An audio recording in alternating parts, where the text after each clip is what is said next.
ശിവപുത്രിയായ മാനസദേവിയെക്കുറിച്ചുള്ള കഥ കേട്ടിട്ടുണ്ടോ? മാനസദേവി ഹിന്ദുപുരാണങ്ങളിലെ ഒരു പതിവൃദ്ധയായ ദേവതയാണ്.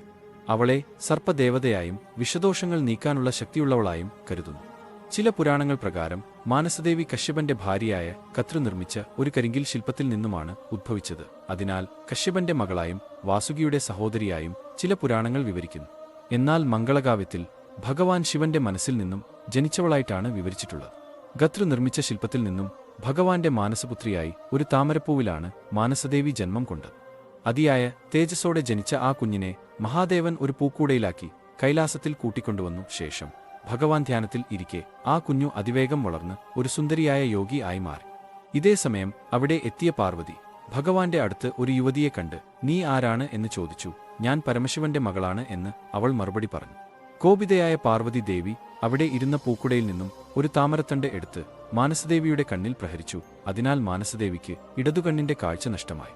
വിഷമത്തോടെ അവിടെ നിന്നും മടങ്ങിയ മാനസദേവി വനത്തിൽ പോയി തപസ് ചെയ്തു. ധ്യാനത്തിൽ നിന്നും ഉണർന്ന മഹാദേവൻ നടന്ന കാര്യങ്ങൾ മനസ്സിലാക്കി ഉടനെ പോയി തന്റെ പുത്രിയെ ആശ്വസിപ്പിക്കുകയും അനുഗ്രഹിക്കുകയും ചെയ്തു. സമുദ്രമഥന സമയത്ത് ഉയർന്നുവന്ന വിഷത്തിൽ നിന്നും പ്രപഞ്ചത്തെ രക്ഷിക്കാൻ മഹാദേവൻ അത് പാനം ചെയ്തപ്പോൾ അതിന്റെ തീവ്രത കുറയ്ക്കാൻ മാനസദേവി സഹായിച്ചു എന്നാണ് വിശ്വാസം. ബംഗാൾ, അസ്സാം, ഒഡീഷ എന്നിവിടങ്ങളിൽ ഈ ദേവിയെ ഭക്തിപൂർവ്വം പൂജിക്കുന്നത്.